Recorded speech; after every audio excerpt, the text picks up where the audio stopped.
This is Reverend Casey Carroll. I'm here in Venice. So we're at the Louvre, and the Louvre says, and we're talking about the Sphirot. I want to talk about the G specifically. And so at the center of the Sphirot, it has several different principles.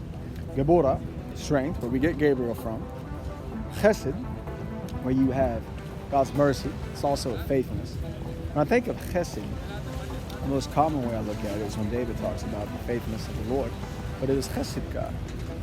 It's the faithfulness of God, it's His mercies. What you end up seeing is that everywhere we talk about mercy, it lays forth this, where you end up seeing that. When you talk about judgment, Geburah was more than just from Gabriel with strength, there was also His judgment. So when you enter into judgment, you understand that in the Kabbalah there's two pillars, one of severity and one of mercy. So part of that severity came from Geburah. The other side of it, the pillar of mercy, came from that chesed.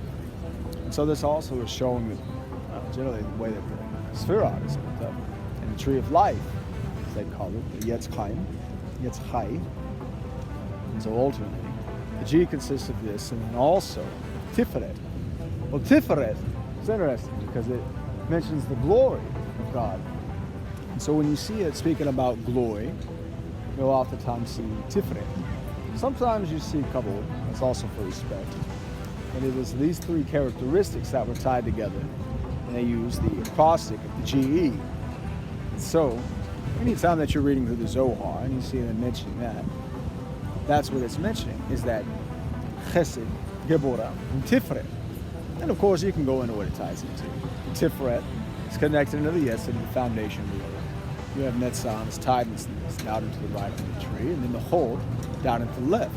Hod being on the same pillar of severity, and then on the pillar of mercy, finding Netzah. And so even the timelessness of His mercy built into that Netzah. And so underneath mercy, what you see is timelessness. It's an eternity. And so it's tied into it. And you can look above it. And you can see where you have Chokmah above Chesed, and how it is the wisdom of God goes on forever, as well as His mercy. And then on the opposite side, looking from the pillar of mercy into the pillar of severity, is Binah. Binah is understanding. So when you see it, what you also find is that through understanding, you're held into judgment. It is to say that if someone didn't understand, then how can I hold them liable for the situation? But once they have that understanding, then they're liable for it. So thus the understanding is actually tied to that Geburah judgment, but also the strength.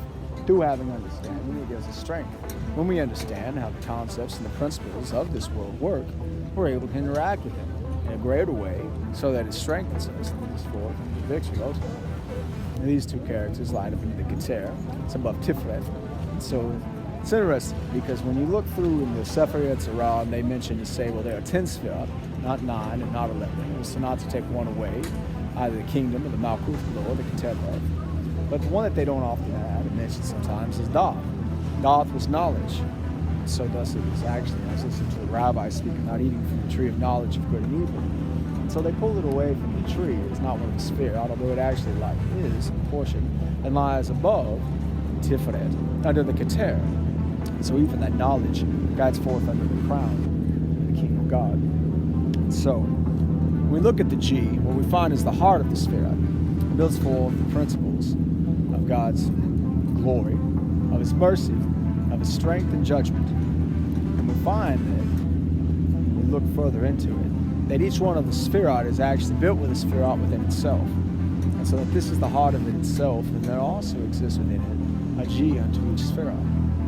It's kind of complicated. Generally, if you're talking to a Kabbalist and they mention the Zohar, ask them about the G, and they can tell you about the principles at God's heart. This is Reverend Casey Carroll from Venice, saying God bless, and just giving you a little insight into the G. See you.